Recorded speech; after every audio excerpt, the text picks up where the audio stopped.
میرے قابل احترام بزرگوں، اللہ جل شانہ نے قرآن کریم میں پچھلی امتوں کے واقعات اور ان کے حالات اور ان کا انجام جگہ جگہ بیان فرمایا ہے، اور اس لیے بیان فرمایا ہے تاکہ ہم ان کو پڑھ کر سن کر سبق لیں اور عبرت لیں۔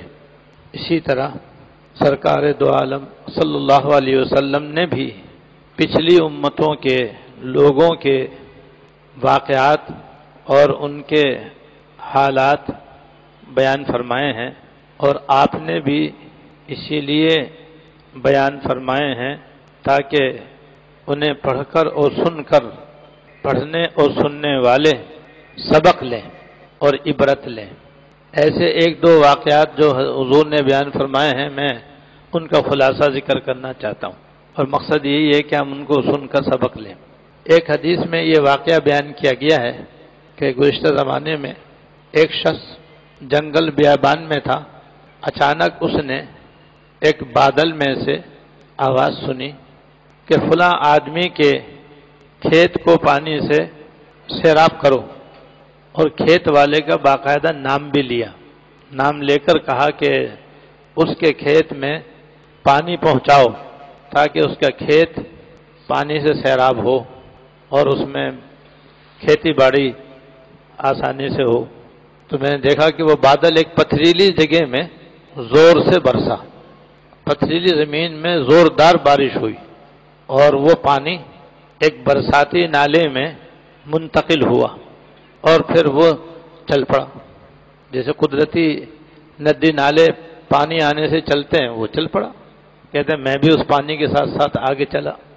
کچھ دور جانے کے بعد میں نے دیکھا کہ ایک آدمی اپنے کھیت میں ہل چلا رہا ہے، اور وہ اپنی زمین کو قابل کاشت بنا رہا ہے۔ یہ پانی اس کے کھیت میں داخل ہو گیا، اور اس نے اس کے کھیت میں جس قدر پانی کی ضرورت تھی اس کو سیراب کر دیا۔ تو میں نے اس کاشتکار سے پوچھا، بھئی تمہارا کیا نام ہے؟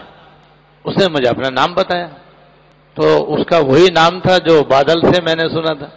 تو اس کاشتکار نے پوچھا، بھئی آپ نے میرا نام کیوں پوچھا ہے؟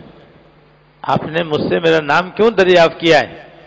اس نے کہا میں نے اس لیے دریافت کیا ہے کہ میں فلاں جنگل کے اندر تھا، وہاں آسمان پر بادل کا ایک ٹکڑا تھا، اس میں سے مجھے آواز آئی، کسی نے یہ کہا آپ کا نام لے کر کہ اس کے زمین میں پانی کی ضرورت ہے، اس کی زمین میں تم پانی پہنچاؤ۔ پھر اس نے اپنا سارا واقعہ سنایا کہ اس طریقے سے وہ بادل وہاں پتھریلی زمین پہ آ کر کے برسا، اور اس کے برسنے سے بہت سارا پانی وہاں پر جمع ہوا، وہ بہہ کر کے ایک قدرتی اور برساتی نالے میں چلا گیا، پھر وہ نالے کے ذریعے پانی آگے چلا، میں اس کے ساتھ ساتھ آپ کے زمین پہ آیا، یہ پانی آپ کی زمین میں آ گیا۔ تو میں آپ سے یہ پوچھنا چاہتا ہوں کہ آپ ایسا کیا عمل کرتے ہیں کہ اللہ پاک نے یہ اسپیشل انتظام کیا ہے تمہارے کھیت میں پانی پہنچانے کا؟ زمینیں تو اور بھی چاروں طرف ہیں، لیکن کسی کے لیے بھی الگ سے بادل نہیں برسا، اور اس طرح ان کی زمین میں پانی الگ سے نہیں پہنچایا گیا، تمہاری زمین پر کیوں پہنچایا گیا؟ یقیناً تمہارا کوئی ایسا عمل ہوگا جس کی بدولت اللہ پاک نے تمہاری یہ مدد فرمائی ہے۔ تو اس کاشتکار نے کہا کہ میرا بس یہ عمل ہے کہ جتنی بھی پیداوار ہوتی ہے میں اس کے 3 حصے کرتا ہوں۔ زمین سے جو بھی پیداوار ہوتی ہے، چاہے وہ گندم ہو، چاہے وہ چاول ہو، چاہے وہ دالیں ہو، میں 3 حصے کرتا ہوں اس کے۔ ایک حصہ تو میں اللہ کے راستے میں خیرات کر دیتا ہوں، غریبوں کو، مسکینوں کو، محتاجوں کو، بیواؤں کو، فقیروں کو، ضرورت مندوں کو میں ان کو دے دیتا ہوں، اور ایک حصہ میں اپنے اور اپنے گھر والوں کے لیے رکھ لیتا ہوں اور اپنا گزارا کرتا ہوں، اور ایک حصہ دوبارہ زمین میں بو دیتا ہوں آئندہ اگانے کے لیے۔ بس میرا یہ معمول ہے۔ تمہارا یہ عمل اللہ تعالیٰ کے اتنا مقبول ہے کہ دور دور کسی کی زمین میں پانی نہیں ہے، لیکن تمہاری زمین میں الگ سے پانی برسا کر پانی پہنچایا جا رہا ہے۔ تو دراصل اس کے عمل میں 3 عمل ہیں جو ہمارے لیے قابل عمل ہیں، 3 نہیں بلکہ 3 سے بھی زیادہ۔ ان 3 سے زیادہ سبق ہیں ہمارے لیے اس واقعے کے اندر۔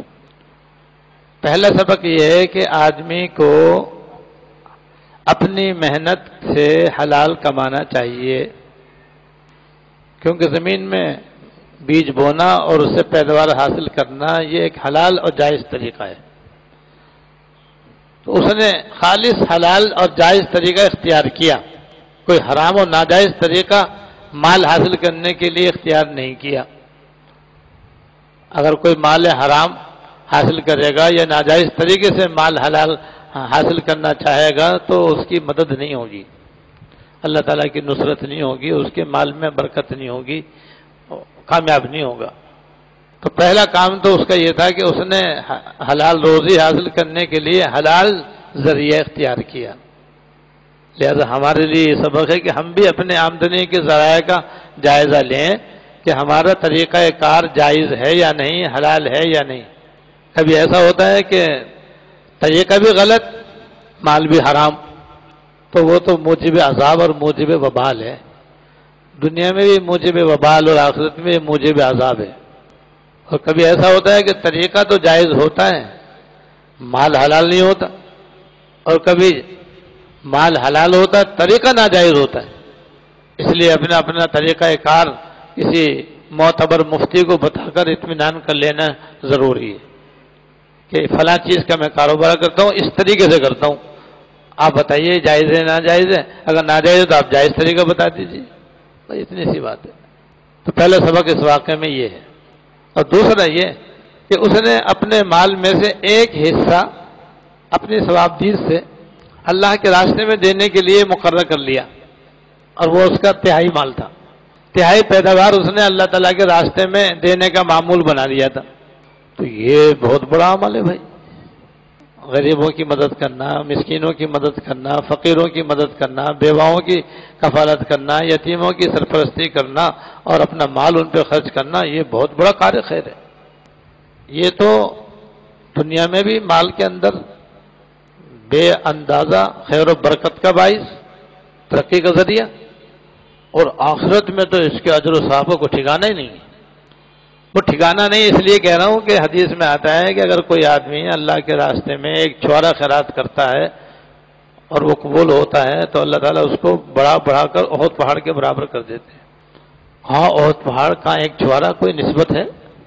تو اللہ کے راستے میں دینے میں آخرت کے اندر یہ ثواب ہے۔ لیکن یہاں بھی ضروری ہے کہ آدمی رسم و رواج اور بدعات سے پرہیز کرے۔ ہمارے اندر یہ بہت بڑی خرابی آ گئی ہے کہ اول تو صدقہ کرتے نہیں، اور کریں گے تو مروجہ طریقوں سے کریں گے جو ناجائز ہے۔ جیسے بعض لوگ صدقہ کریں گے تو سارا ڈنڈورا پیٹ دیں گے، ساری قوم برادری کو، خاندان کو بتائیں گے کہ ہم نے یہ کیا، ہم نے یہ کیا، ہم نے یہ کیا، ہم نے یہ کیا، ہم نے اللہ کے راستے میں یہ دیا، وہ دیا، یہ دیا، وہ دیا، اور ہم یہ کرتے ہیں، وہ کرتے ہیں۔ تو بھئی ریاکاری اور نام و ناموس سے تو آدمی کا نہ صرف ثواب ضائع ہو جاتا ہے بلکہ اور گنہگار ہو جاتا ہے آدمی۔ برکت کہاں سے آ گئی؟ یا پھر ناجائز طریقے سے صدقہ دیں گے کہ اس کے لیے دن مقرر ہے، تاریخ مقرر ہے اور چیزیں مقرر ہیں اپنی طرف سے۔ جیسے تیجا کرتے ہیں تو اپنی طرف سے گھڑا اپنا طریقہ بنایا ہوا ہے، 10واں کریں گے تو اپنا طریقہ بنایا ہوا ہے، 40واں کریں گے تو اپنا طریقہ بنایا ہوا ہے، برسی کریں گے تو اپنا طریقہ بنایا ہوا ہے، اور کوئی مصیبت آ جائے گی، کوئی بیمار ہو جائے گا تو کالا بکرا مقرر کر رکھا ہے۔ یہ کیا ہے؟ یہ سب ناجائز طریقہ ہے سب صدقہ ہی ہے۔ بعض لوگ خیرات بڑی لمبی چوڑی کرتے ہیں، خیرات کا بڑا رواج ہے، اس کے اندر امیر، غریب، فقیر، محتاج، مسکین، عہدیدار، یار دوست سارے کے سارے اصالِ ثواب کھانے میں بیٹھ جاتے ہیں، وہ بھی قوم برادری کو دکھانے کے لیے، اور ایک ناجائز طریقہ ہے جو اپنی طرف سے ایجاد کیا ہوا ہے۔ یاد رکھو، ایسے من گھڑت طریقوں سے یا ناجائز طریقوں سے صدقہ دینے سے ثواب تو کیا ملے گا؟ الٹا گنہگار ہوں گے۔ مال حلال سے، اللہ تعالیٰ کی رضا کی نیت سے، خاموشی سے، فقیر کی عزت نفس بھی مجروح نہ ہو، اس کو بھی اکرام کے ساتھ، احترام کے ساتھ اس طرح سے اس کی امداد کریں کہ اس کو ذلت محسوس نہ ہو اور کسی دوسرے کو پتہ بھی نہ چلے۔ یہ ہے ہمارے دین کا طریقہ۔ تو اس طرح سے اگر صدقہ دیا جائے تو بھئی اس کے بڑے فوائد ہیں دنیا میں بھی اور آخرت میں بھی۔ تو اس نے اپنی آمدنی کا ایک